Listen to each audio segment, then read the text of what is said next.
এই পৃথিবীর কোনো কিছুই সুদফা নয়, আকস্মিক নয়, হঠাৎ নয়, মহাপরিকল্পনার আওতায়।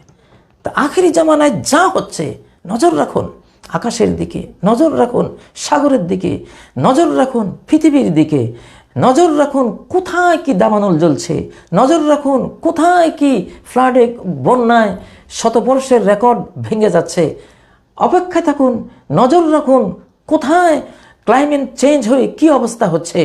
2024 নাকি গোটা পৃথিবী পোড়ার মতো একটা মহা মানে আতঙ্ক সৃষ্টিকারী উষ্ণতা আসছে, ধেয়ে আসছে। এগুলি সব মহাপরিকল্পনার অংশ। কোনোটাই হঠাৎ নয়, হঠাৎ ভাবার কোনো সুযোগ নেই। হঠাৎ যারা ভাববে তারা ধ্বংস হবে, তারা সতর্ক হওয়ার সুযোগ পাবে না, সতর্ক হবে না। দেখুন, নবী সাল্লাল্লাহু আলাইহি সাল্লামের মৃত্যুর সময় আমরা জানি হযরত ওমরের ঘটনা কাহিনী। তিনি তলোয়ার নিয়ে সিংহের মতো গর্জে উঠলেন, যে বলবে যে মুহাম্মদ সাল্লাল্লাহু আলাইহি সাল্লাম মৃত্যুবরণ করেছেন তার গর্দান উড়িয়ে দিব। আমরা মনে করেছি কি, সাধারণত শুনতে মনে হবে এটা একটা কাকতালীয় ঘটনা। হযরত ওমর নবীজির সে বিরহ বেদনা সইতে না পেরে তলোয়ার নিয়ে তিনি ওইভাবে জ্ঞানশূন্য হয়ে এই কাণ্ড ঘটিয়েছেন। এটা এমনি হয়েছে বুঝি, ব্যাপারটা তা নয়। মুহাদ্দিসিনগণ, হাদিস বেত্তাগণ এই ঘটনার যে মূল কারণটি বর্ণনা করেছেন যে আল্লাহ তাআলা জানেন যে নবী সাল্লাল্লাহু আলাইহি সাল্লামের যে সহচর আবু বকর সিদ্দিক, তিনি মৃত্যুর সময় মদিনায় ছিলেন না, তিনি সুনহে নামক স্থানে ছিলেন, দূরে ছিলেন, আসতে সময় লাগবে। যেই প্রবল ঝুঁকির মধ্যে মহানবী সাল্লাল্লাহু আলাইহি সাল্লাম ছিলেন, তার গোটা জীবন নবুয়তি 23টি বছর, 29টি বড় বড় যুদ্ধ, 450 কমান্ডো খণ্ড যুদ্ধ করে করে করে তাকে জীবনের শেষ নিঃশ্বাস ত্যাগ করতে হয়েছে। এমন প্রবল ঝুঁকির মধ্যে একদিকে মুসাইলামাতুল কাজ্জাব নবীজির পরে সে নবুয়তের দাবি করতেছে, আসওয়াদে হানাসি দাবি করতেছে, তোলায়হা, মানে সব পরিবেশ এমন তৈরি হচ্ছে যে তার মৃত্যুর শুধু অপেক্ষা, মৃত্যুর সাথে সাথে যেন সব কিছু বিপর্যস্ত হয়ে ধূলিসাৎ হয়ে যাবে, এমন অবস্থা। আল্লাহ তাআলা করলেন কি, যে নবীজির মৃত্যুর খবর পেলে তো মদিনার মুনাফিক সম্প্রদায়, যারা খালি নবীজির প্রবল তার নবুয়তি প্রভাবের কারণে ভয়ে কিছু মুখ খুলতেছে না, ভিতরে ভিতরে তারা কাফের ইহুদিদের সাথে, রোমানদের সাথে, পারস্যের সাথে তারা যোগসাজশ করে চলেছে। তো নবীজির মৃত্যুর সাথে সাথে তারা সরকার গঠন করে ফেলার মতো একটা অবস্থা তৈরি ছিল। তারা মদিনায়, তারা একসাথ হয়ে যে এখন থেকে মদিনা আমাদের, এ সাম্রাজ্য আমাদের, তারা একটা কিছু করে ফেলবে, এমন একটা পরিস্থিতি। চতুর্দিক থেকে বেদুইনদের মধ্যে এক ধরনের বিদ্রোহ, মুনাফিকদের মধ্যে এক ধরনের বিদ্রোহ, ভণ্ড নবীদের মধ্যে এক ধরনের ষড়যন্ত্র, মানে স্যাবোটাজ করার মতো পরিস্থিতি, এমনভাবে মাথা ছাড়া দেওয়ার মতো পরিবেশ ছিল। আল্লাহ ওমরকে তলোয়ার নিয়ে দাঁড় করে দিয়েছেন, ওমর, নবীজির মৃত্যু হয়েছে, খালি যে বলবে কল্লা ফেলে দিবা, এইরকম একটা মুড নিয়ে তুমি থাকো। তাহলে যেখানে নবীজির মৃত্যুর কথাই মুখে আনা যাচ্ছে না, সেখানে সরকার গঠন করা তো কল্পনাই করা সম্ভব না। ক্ষমতা দখল করবে, নবীজির মৃত্যু হয়ে গেছে, বাস এখন আমাদের জন্য মহাসুযোগ, কোনো সুযোগ নাই। আল্লাহ তাআলা, ওমরও জানতো না যে ওমরকে দিয়ে আল্লাহ কেন এই কাজ করিয়েছেন। ওমর দিক বিদিক জ্ঞান শূন্য হয়ে যে খালি ওনার মরণের কথা বল দেখি তাহলে কল্লা থাকে কিনা। এটা আকস্মিক কিছু না, আল্লাহর মহাপরিকল্পনার অধীনে এটা হয়েছে। এবং ওমরের ওই হুমকি ধমকি, তার সেই নাঙ্গা তলোয়ারের সেই ঝলক দেখে মুনাফিক ঠান্ডা, ভণ্ড আরও যেগুলি ছিল মদিনার আশপাশে সব চুপচাপ ঠান্ডা। ওমরের ভয়ে কেউ মুখ খোলার সাহস পায়নি। যখন আবু বকর সিদ্দিক এসে গেলেন, যথেষ্ট সময় চলে গেছে, আবু বকর এসে গেছেন, এখন নবীজির পরবর্তীতে খেলাফতের এখন দায়িত্ব আবু বকর নেবে, সেই পরিবেশ এখন তৈরি হয়ে গেছে। এখন আল্লাহ তাআলা করলেন কি, আবু বকর সিদ্দিক রাদিয়াল্লাহু তাআলা আনহুকে দিয়ে এমন সুন্দর একটা কথা বলে দিলেন, মান কানা ইয়াবুদু মুহাম্মাদান ফাইন্না মুহাম্মাদান কাদ মাত ওয়া মান কানা ইয়াবুদুল্লাহ ফাইন্নাল্লাহা হাইয়্যুন লা ইয়ামুত।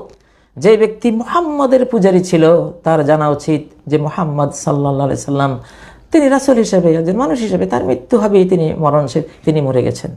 অতএব তার পূজারী কেউ থাকলে তার জানা উচিত যে তিনি আর নেই, তার মাবুদ নেই।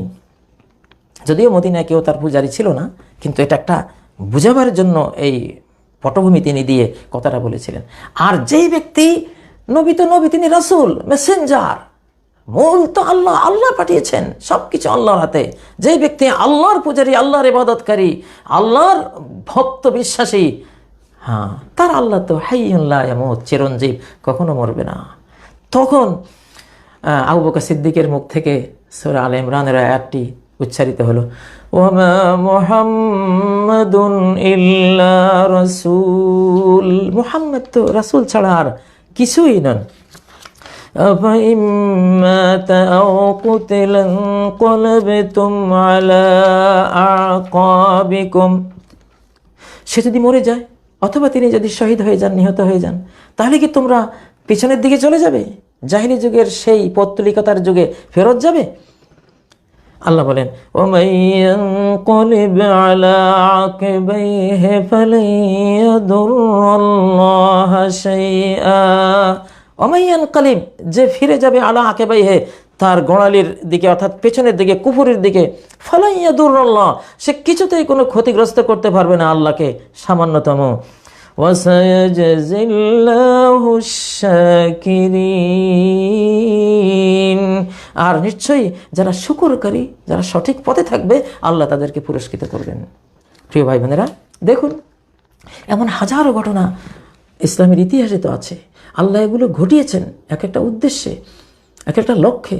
আপাতত মনে হবে যে এগুলো এমনি হচ্ছে না, কোনোটাই এমনিতে না, একটা উদ্দেশ্য থাকে প্রত্যেকটা ঘটনার পেছনে। এই যে মাওয়াই দ্বীপ আল্লাহ জ্বালিয়ে দিলেন, আল্লাহ জ্বালিয়ে দিয়েছেন।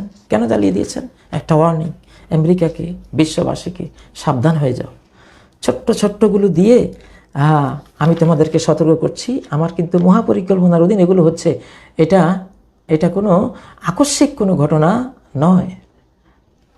তো সূরা ইউসুফে তো আল্লাহ বলেছেন, ওয়াকাইয়িম মিন আয়াতিন ফিস সামাওয়াত, কত নিদর্শন রয়েছে আকাশসমূহে, ইয়ামুরুনা আলাইহা, তারা এসব ঘটনা তারা প্রত্যক্ষ করে, তারা দেখে। ওয়াল আরদি ওয়াকাইয়িম মিন আয়াতিন ফিস সামাওয়াতি, কত নিদর্শন রয়েছে ফিস সামাওয়াত, আকাশসমূহে। আজকে মহাকাশ বিজ্ঞান সর্বোচ্চ পর্যায়ে আছে।